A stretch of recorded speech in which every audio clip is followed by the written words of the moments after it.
Good morning, everybody. It's about 2 a.m., maybe 3 a.m., I don't know. I just got done burying my dog. I don't know if you guys have ever experienced chapter closes. I've had quite a few in my life. I used to make fun of old people, but I'm starting to understand what they're like, because they're always talking about back in the day stories. And it reminds me of the song, back in the days when I was young, I'm not a kid anymore, but some days I sit and wish I was a kid again. I'm starting to feel that today. Today was a chapter close. Today was pretty good. It was 7-Eleven, and I took my son for a free Slurpee. I should say today, I should say yesterday, because it's already morning. But then the day ended really crappy because I had my dog in the vet's office for about a week or two. She cut up her foot real bad, and she's really old. I've had her for about almost 20 years now. She's the end of one chapter because I'm a dog person, okay? And I used to live up in the mountains. And a lot of people kidnap their neighbors' dogs. I'm going to tell you the story of how I got the dog, obviously. I kind of just went there, cut there, and you're probably not going along with me. But if you're happening to listen this long, I thank you. You don't have to listen. It's not one of those important news things. It's just something that I wanted to vent and put it on record so that if my kids ever get older and they find some of my videos, they can see who their dad was.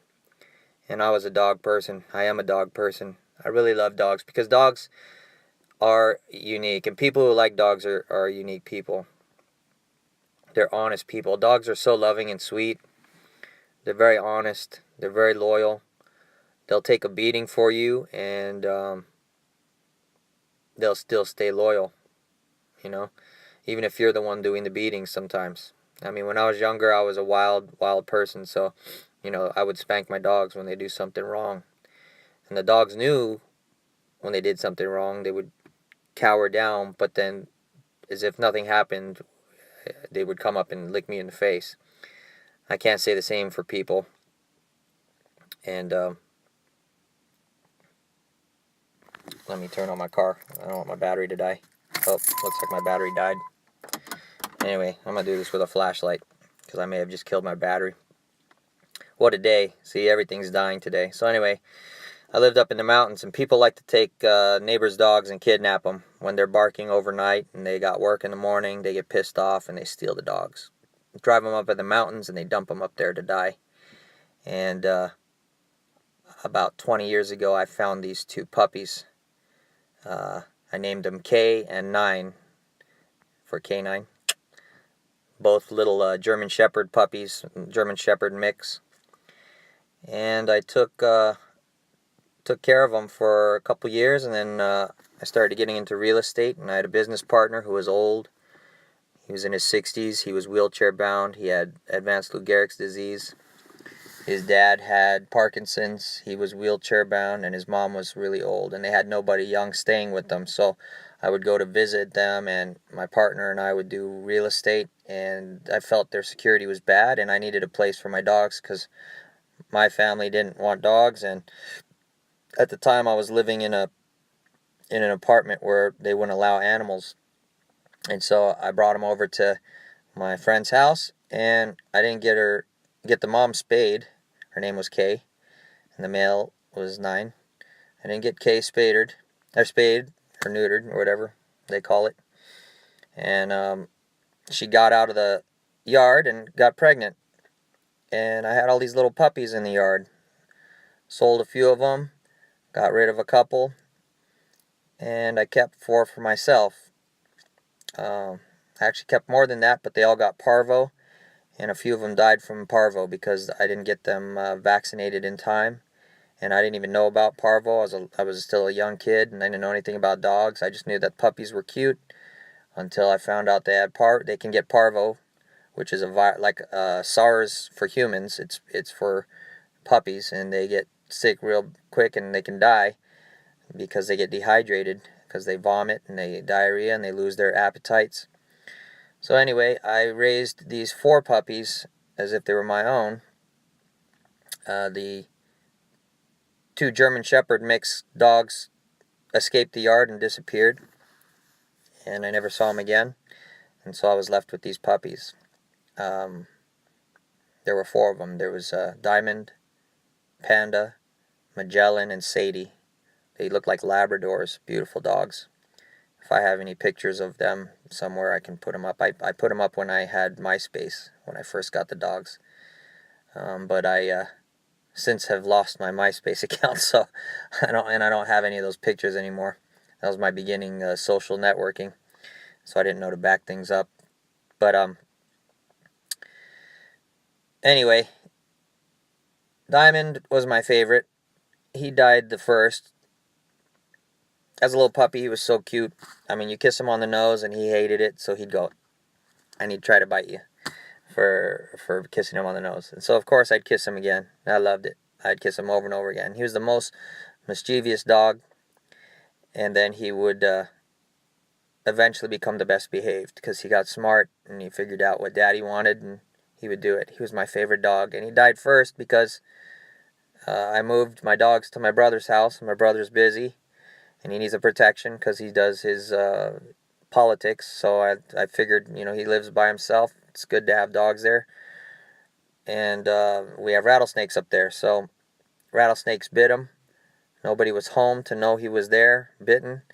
And he died from a rattlesnake bite. Sadie, who died today, was also bitten by a rattlesnake. But she didn't die at that time.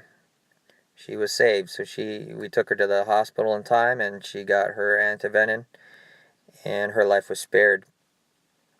And pretty much Magellan, Panda, and Sadie lived after Diamond passed away. They lived for a good number of years.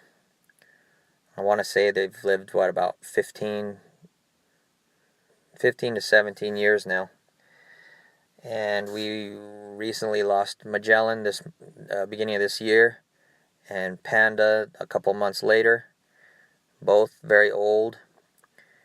And Sadie was left by herself, the rattlesnake survivor, and she just got really old, cut her foot, got an infection. We put her in the animal hospital, and she never really recovered, and so we had to put her down today. So today is the end of a chapter for me. I'm very sad, but I just wanted to get this out to whoever wants to see it. I know that there are people that are probably going through the same thing. I know a couple of my friends just lost their dogs, and they're probably feeling it. So just know you're not alone. And it's these chapters that define your life. They make it kind of sad at the end, when you're old. And I think that's why a lot of young people don't really respect old people. They can learn a lot from old people listening to their stories, but they'll never understand what the true sorrow is. The sorrow it's a bittersweet symphony kind of thing. It's bitter that you lost that loved one that's close to you, but it's sweet because you had such good years. And dogs don't usually live that long. Most people don't take care of their dogs, so their dogs don't last more than 10 years. And I had my dogs for almost 20, so that's kind of what makes it a little bit more painful, and especially since I raised them from puppies. They're almost like my children. I rescued them from a fire when they were up in the mountains, and the forestry service had cleared out the entire neighborhood except for my dogs. So they've been through a lot. I mean, I remember my dogs, Panda and Sadie, were in the attic of in the basement of my house, hiding because everyone had been evacuated. They hear all these sirens from the fire and the CHP. I almost got arrested from a CHP officer because I was telling him I need to get up there. Those are like my children. And I was like, I'm not going to threaten you, but those are like my children. If something bad happens, and he stopped me there and he said, good, you're not threatening me because I'll arrest you right here. And I was fortunate because another CHP officer was driving by, and he wasn't really supposed to do this, but he's like, you have dogs? He's all, I have dogs. He's all, hop in. Dog people, it's like the saying, real recognize real. Dog people know dog people. It takes a special kind of person to be a dog person. Cat people, I don't think would understand dog people because dog people are tender, loving people, and Cat people tend to be colder. They're colder. They're loving also, but they're colder people. Because cats are colder, and they get along with that. Cats are kind of like, I love you because you feed me, but that's about it. If you scold me, I'll pee in your shoes, or, things like that. Just change my litter, and I'm good. But dogs are different. Dogs are like, to the death, I'll love you type animals. And that's why, and I consider myself that kind of person, that kind of loyalty. If you're loyal, if you're one of my loyal friends, and you respect my loyalty to you, I'm the type of person that'll die for you. And a lot of people don't realize that. They don't understand that. So I've lost a lot of friends because they don't understand that kind of personality. And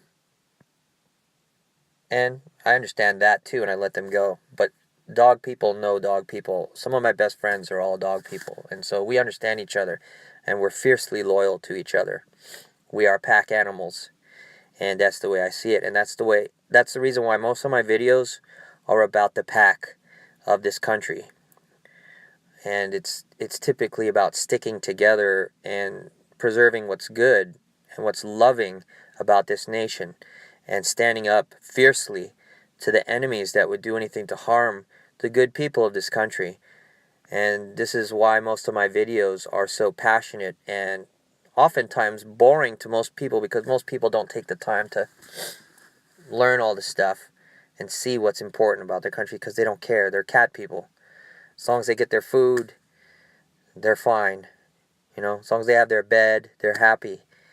They don't care that their government may be slowly changing to take all of that away from them, but it doesn't matter. It's the moment now. As long as you got my food, I'm okay. And this is how communism starts, because people are just fat and happy and lazy as long as they got their stuff, and then the government gets more powerful and creeps in, and it's only till after that authoritarianism kicks in that they realize what they've lost, and they end up fighting each other to try to survive. And so communism is a very vicious environment, and it can last for a number of years, but in the end it collapses because people in the end begin getting so tired of that cat personality of just, as long as I got my stuff, I don't care about you kind of mentality. It gets so tiresome and burning out, kind of like my battery, and eventually communism dies. So anyway, I've gone on and ranted, but I just wanted to memorialize my dog. I've lost a lot of dogs in the years, but this is another chapter that's closed, because these dogs were like my kids, and I have a few new ones. My brother got them, so they're actually his dogs. But I help him take care of them too, so they are kind of like my dogs too. But it's not the same because I didn't raise them from puppies. So I'm hurting today. If you feel my pain, I feel your pain. And I thank you for watching me in the dark for this much time. And I want to God bless you. And, maybe I'll do some other videos during the week about the stuff that I was going to talk about today, except for this unfortunate ending to a pretty good day. So, God bless you. Have a good week. Tell your loved ones I love you, because you never know. They could be here one moment, and then the next moment, they're gone.